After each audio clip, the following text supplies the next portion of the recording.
They told us hide-and-seek was just a game. Innocent, simple, a way to pass the time on lazy summer nights. But the truth is, some games were never meant to be played. Because when you count to 100 in the wrong place, at the wrong time, something else might start counting too. And once you begin, you can't stop, even if the one you're hiding from isn't human. In tonight's video, you'll hear 3 horrifying stories from people who played hide and seek and never saw the world the same way again.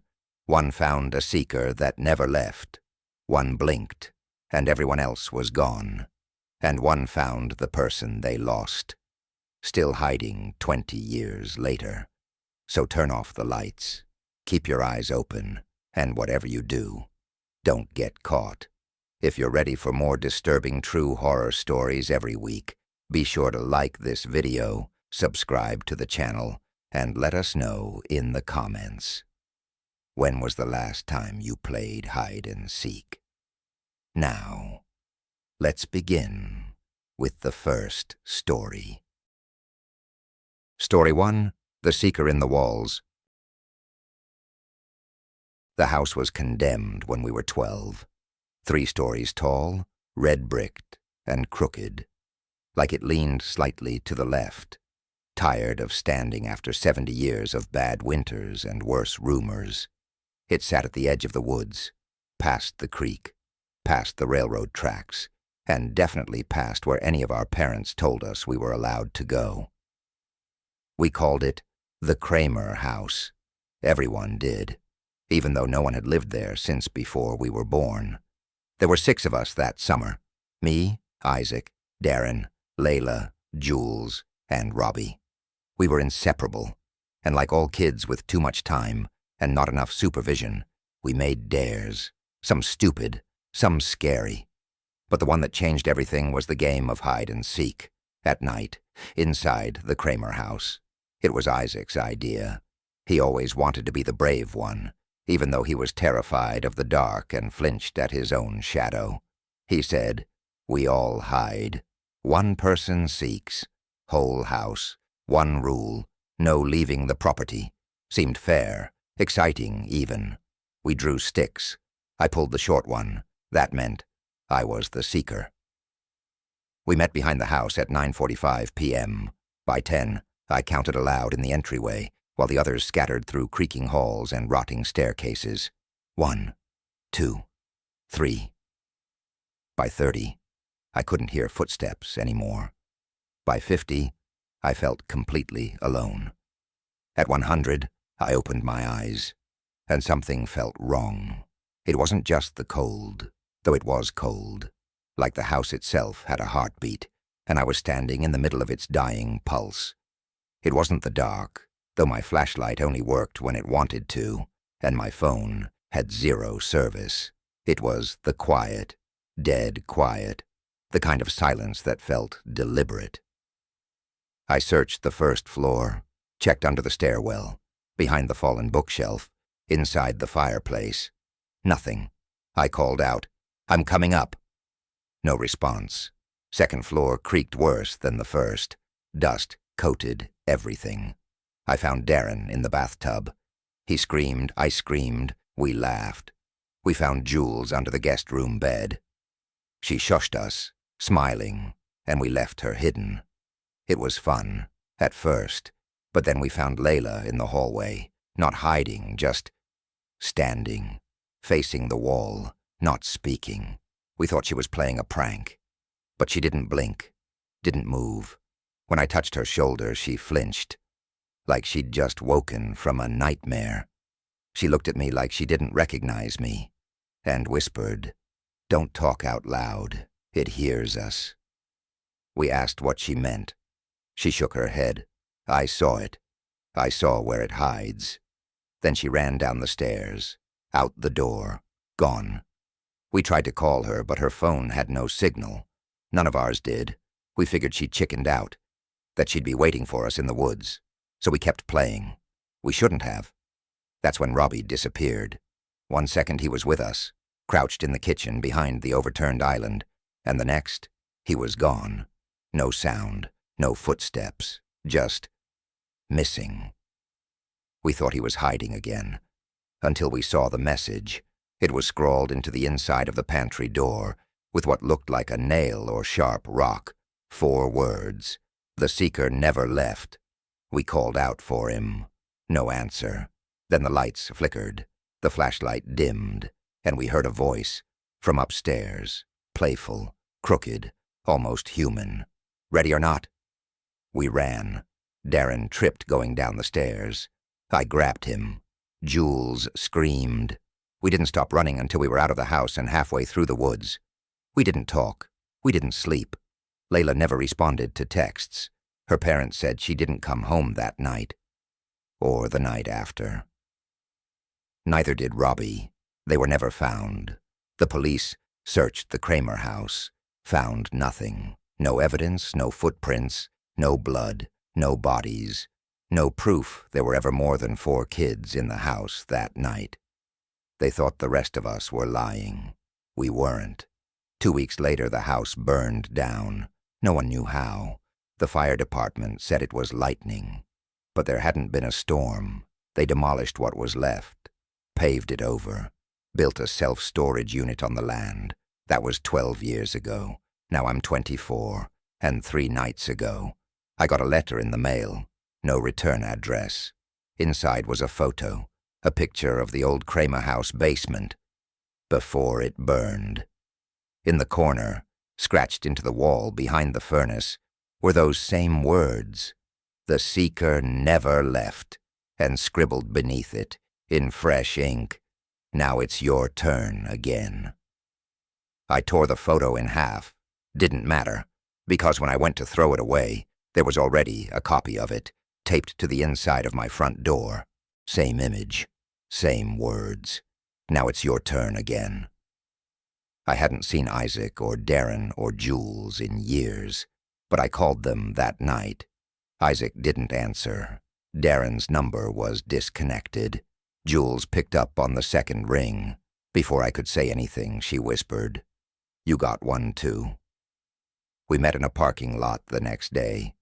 No small talk, no hugs.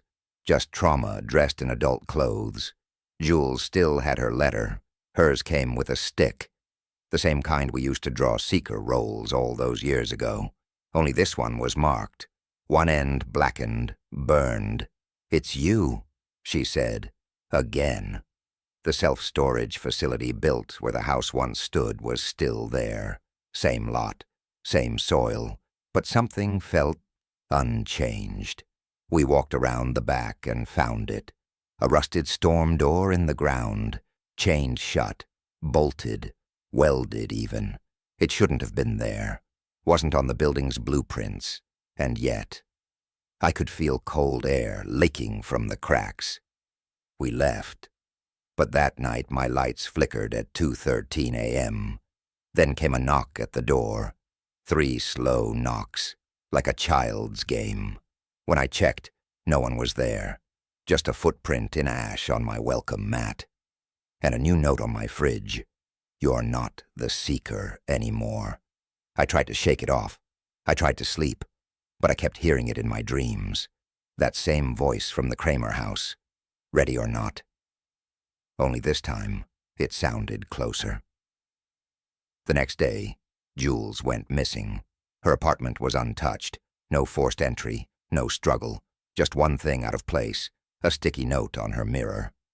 "Found you." I drove back to the storage facility at dusk, brought bolt cutters, gloves, a flashlight, a crowbar. I broke the chain, pried the storm door open, and I went in.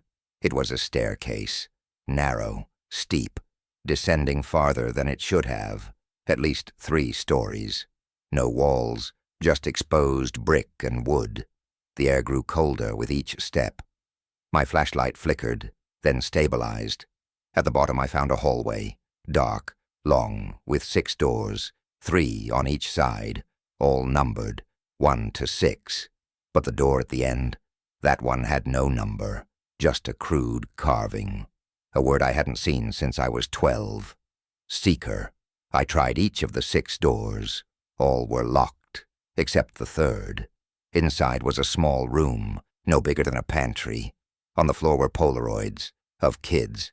Some I recognized, Robbie, Layla, and one I didn't expect, me, from the night of the game, eyes wide, mouth open in a scream I don't remember, and behind me, in the shadow of the staircase, a figure, tall, elongated, no eyes, just empty black holes where its face should be. I closed the door, heart racing, approached the seeker door. It was open, just a crack. Inside was darkness, like real, liquid dark. I turned my flashlight on and saw the basement of the Kramer house, somehow preserved.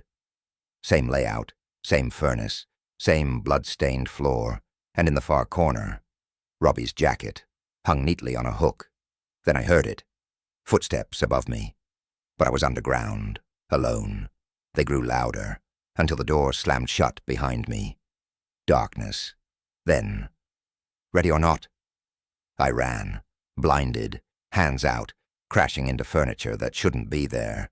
I passed a mirror, saw my reflection, only it wasn't moving the same way I was. It raised its hand when I didn't, smiled when I screamed, then whispered, "You're it now." I woke up in my car, parked on the side of a rural road, engine cold, no phone, no flashlight, just a photo tucked into my glove box of me, standing at the entrance of the storm doors, holding the bolt cutters. Behind me, in the picture, something peeking up from the crack between the doors. It wasn't human, and it was smiling. That was 3 nights ago. Since then, I've been hearing the knocks again. Always 3, always at 2:13 a.m., and this morning, someone slid a photo under my door, a photo of you. Reading this story, watching this video, with a message written in ash, your turn. Story 2, It Waits Until You Blink. We played our last game of hide-and-seek at Camp Dusk Pine. It was the last night of the season. One final sunset before we packed up bunks, took our group photo, and said goodbye to the cabins that smelled like mildew and sunscreen and mosquito spray. There were 8 of us left, 5 campers, 2 counselors, and me, the groundskeeper's kid. I wasn't officially part of the program, but I'd been there every summer since I was 6, so they let me tag along when I wanted to. That night, I wanted to. I wish I hadn't. The camp sat against dense pine forest that seemed endless after dark. Everything out there echoed, laughter, footsteps, even breathing. The trees swallowed sound, but not quite. You always felt like someone could hear you, even if they were a mile away. That's why we always played hide-and-seek before dusk. But that night, someone broke the rule.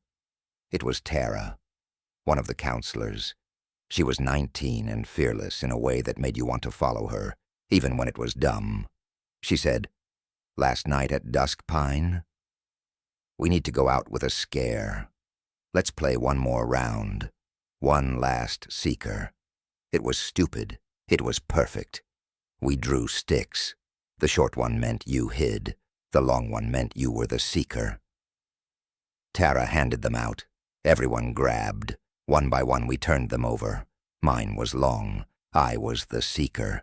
They all ran into the woods behind cabin 4. I waited. 1 minute, 2.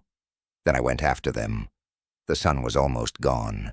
Everything turned gold, then gray, then blue. The moment the last ray dipped behind the trees, it was like the air changed. Still, breathless. I'd played hundreds of rounds in those woods. I knew the trails by heart. But suddenly nothing looked familiar. I called out, "Ready or not?" Nothing. No laughter, no twigs snapping, just wind through the branches. And even that sounded off, like it wasn't blowing in one direction, like it was spinning.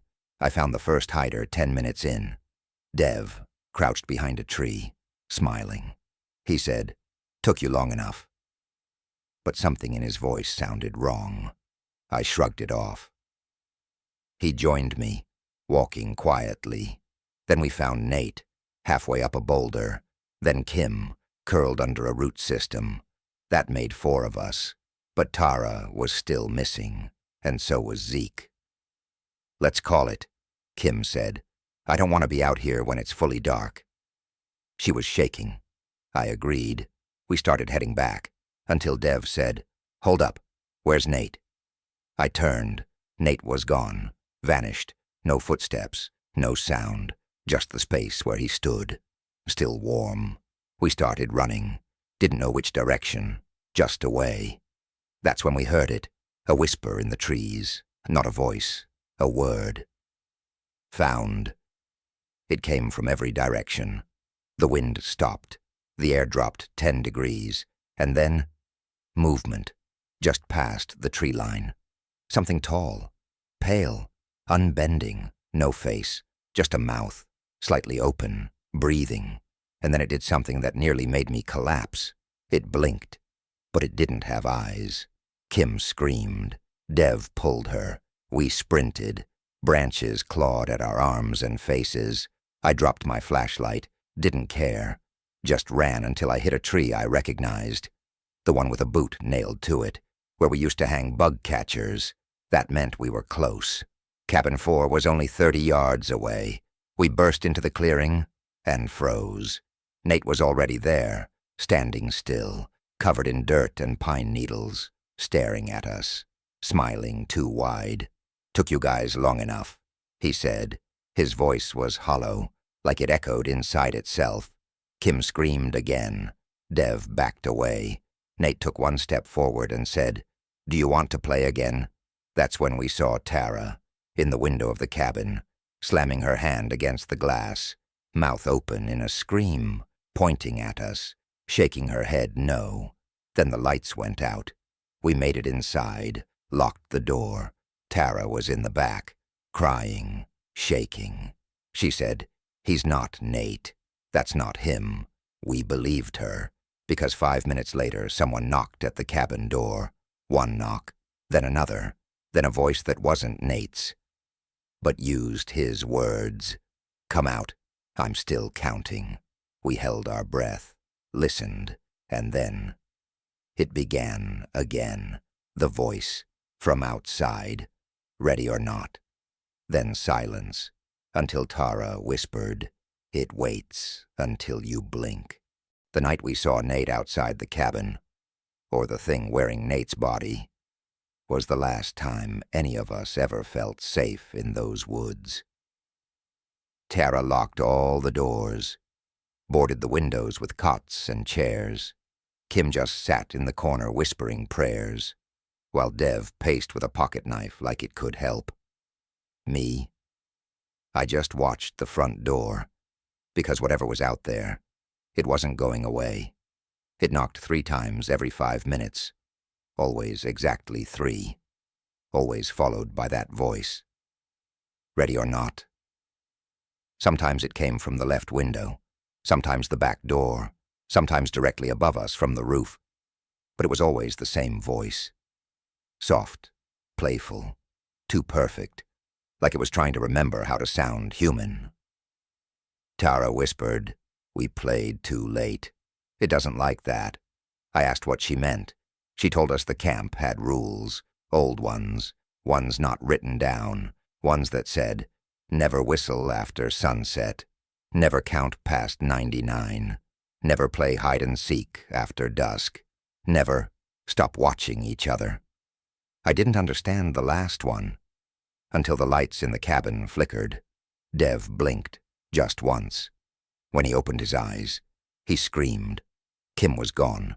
No sound, no footprints, just an empty corner where she had been, and a set of bloody scratch marks on the wood floor. Dev fell to his knees, shaking. Tara held his shoulders. "Don't blink, that's how it gets in." We sat back to back, flashlights on, eyes wide. I stared at Tara for so long, my vision started to blur. Then the knocking stopped. For almost an hour, nothing. And then, something new. A voice from inside the walls. Kim's voice. "It's okay now. You can rest." Dev moved first. He stood slowly, walked to the far wall, pressed his ear to it. Tara screamed, "Don't listen to it!" But it was too late. Dev pressed both hands against the wood, and then, just like that, he was inside it, folded into the wall like a shadow, like a memory, gone. We heard him whisper once before the wall went still. I blinked. Tara grabbed me. We ran, out the front door, into the trees, into the dark. Whatever had been stalking us, it let us go, because it knew something we didn't, that we'd never make it far. I don't remember running. I only remember waking up in the dirt, alone, sunlight slicing through the trees, the trail back to camp empty, cabins locked, Tara gone. No police were called. The director told our parents the truth they wanted to hear. The kids got spooked by a night game. One wandered off. A counselor resigned mid-season. They even showed us photos of all 8 of us, lined up, smiling. But I wasn't in the photo, and Tara wasn't either. There were only 6 faces. That was 10 years ago. I never told anyone what really happened until yesterday, when I found a letter in my mailbox. No return address. Inside, a photograph, old Polaroid style, of Camp Duskpine, Cabin 4, and a group of campers standing in front of it. Only this time, Tara was in it, smiling, and behind her, standing just at the tree line, was me, smiling too, but I don't remember being there. I don't remember that photo, and worst of all, my eyes were closed. Story 3, The One Who Stayed Hidden. The game started when I was 8. It was summer. My mom had just started working nights, and I'd stay with my grandma after school. She lived in a creaky 2-story house that smelled like mothballs and dust and something else. Something sweet and rotting, like old fruit. I hated that house. But I loved my cousin Katie. She was 10, fearless, and always came up with the best games, and her favorite was hide and seek. In the house. We weren't allowed to go outside after dark. Grandma said the woods weren't safe. So we'd run through the house barefoot, counting, hiding, giggling in the closet under the stairs or behind the long curtains in the sitting room. Then one day Katie said, "Let's play for real." "What do you mean for real?" I asked. She leaned in like she was telling me a secret. "If you hide really, really well, he'll come looking." "Who?" She just smiled. "The one who always plays." I thought she was joking. She wasn't. That night we waited until Grandma was asleep. Then we played. I counted. Katie hid. I searched. Room to room, whispering, laughing, calling her name. She was good. Too good. I never found her. After 30 minutes I gave up. But she didn't come out. I looked everywhere. Basement, attic, under the bed, even in the old wardrobe with the broken latch. Nothing. I even called for Grandma, but Katie was just gone. The police came. So did search dogs, the neighbors, the news vans. They searched the woods, the crawl space, every inch of the house. They found nothing. No trace, like she vanished into air. I told them we were playing hide and seek, that she said someone else played too. They thought I was in shock, said she must have run away, that someone took her. But I knew better. She hid too well. After that I stopped playing games. My mom never let me stay at Grandma's again, and within a year, Grandma moved out. The house was sold, then abandoned. I hadn't thought about Katie in years, not until last week, when I got the text, from a number I didn't know, ready or not. At first I thought it was a cruel joke, but then came the second message, a photo of me, taken that morning, walking to my car, from behind. Then another message, "You're the seeker now." That night I dreamed of the house, only it was different, wrong. The walls bled wallpaper, the lights flickered in rhythms that sounded like laughter, and upstairs, from the closet at the end of the hallway, I heard a voice whisper, "Still hiding." I woke up covered in sweat, and I knew what I had to do. The house was still there. Somehow, boarded up, tagged with spray paint, one of the front steps missing, but it was there, waiting. I broke in through the kitchen window. Everything inside was frozen in time. Same yellowed wallpaper, same warped floorboards, same smell. I started calling out, "Okay, Katie, you win. Come out." Nothing. Then I heard it. Footsteps upstairs. Faint. Light. Like a child. I followed the sound. To the old hallway closet. The one with the folding door and rusted handle. It was slightly open. And behind it, darkness. I reached out. Pushed it open. Inside. Nothing. Just old coats and a pile of broken toys. I turned to leave. That's when I saw it. Scratched into the inside of the door. Seeker. 22 years waiting. I ran. Out the door. Into the yard. But the world outside had changed. The trees were taller. The grass was brown. The sky, purple. Like dusk, but off. Wrong hue. And then I heard the counting. From inside the house. A voice I didn't recognize. Low. Gentle. Ancient. 1, 2, 3. I tried to move. Couldn't. I blinked. And I was back inside the house, standing in the hallway, facing the closet. But now it was wide open, and inside, crouched and smiling, was Katie. Only she hadn't aged a day, and her eyes were wrong. Too large, too black. No reflection, no soul. She stood and whispered, "You finally found me." Kara stepped out of the closet. Same size, same dress, same smile she wore the last time I saw her, when we were kids. But something behind her eyes wasn't right. They shimmered, like liquid obsidian, and when she spoke again, her voice echoed a half-second too late. "You never finished the game." I backed away. The hallway stretched with me, each step making the distance longer, the air heavier. The light bulbs buzzed above us like hornets. "Katie, where have you been?" I whispered. She tilted her head, like she didn't understand the question, or like she hadn't been asked anything in decades. "I never left," she said. "He doesn't let you leave if you hide too well." Then she blinked, slowly, and for a fraction of a second, her face changed. Split. Flickered. Like static between channels. And behind her smile, something moved beneath her skin. The walls groaned. The house vibrated. I turned to run, but the hallway had changed. There were more doors now. Too many. Each one unlabeled. Each one slightly open. Behind each, a whisper. "Found you." I'm next. Not ready. Still hiding. I picked the stairs instead. Ran for the front door. But when I opened it, I stepped into the basement. Cement floors. Rusted pipes. Water pooling around my shoes. Chains hung from the ceiling like vines. And written on the wall in red, dripping letters. "The game isn't over." Katie appeared behind me. Not walking. Just there. "I'm the last one," she said.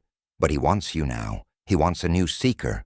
I screamed, shoved past her, bolted up the steps again.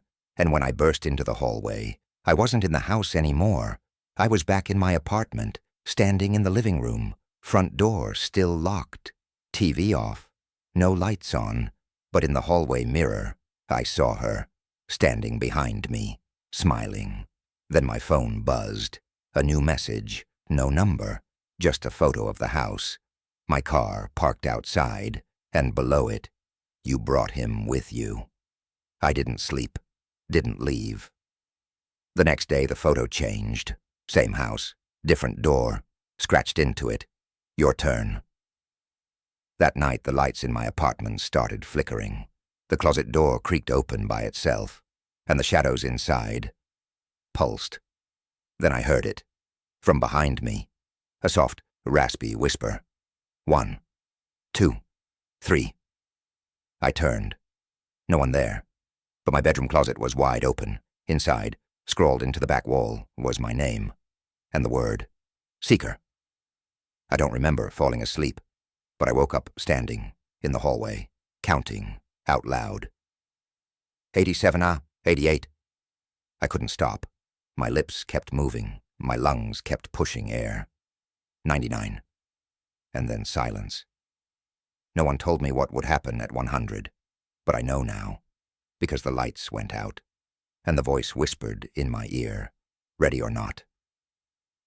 Now I see him, in mirrors, in puddles, in reflections that shouldn't show anything. He doesn't chase. He doesn't run. He just hides, waits, and watches, until I blink. I tried to warn someone, posted about it online. No one believed me, until someone else messaged me, said they knew the game, that they'd played too. They sent me a photo, a kid I'd never seen, crouched in a closet, eyes wide, terrified, captioned, "He never stopped counting." That was 2 days ago, and this morning I found a note under my door, typed, plain, one sentence, "You've hidden long enough." I think I know the rules now. You count, you seek, you find, or you disappear. And if you don't finish the game, it finishes you. So tonight, I'm going back to the house. I'm going to find Katie. I'm going to find the others, and I'm going to finish it, because the longer you hide, the less human you come back. And once you start counting, he never stops watching. If you made it to the end, you already know. Some games don't end when you stop playing. Sometimes the seeker never leaves. Sometimes the voices don't stop whispering. And sometimes the thing that found you once is just waiting for your next turn. If these stories made you double-check the closet or hesitate before blinking, hit that like button. Subscribe for more terrifying stories every week. Because this game we're playing, it's just getting started. And if you've ever played hide and seek, especially alone, share this video with someone brave enough to press play. Thanks for watching. Stay hidden. And remember, if you hear someone counting, don't answer.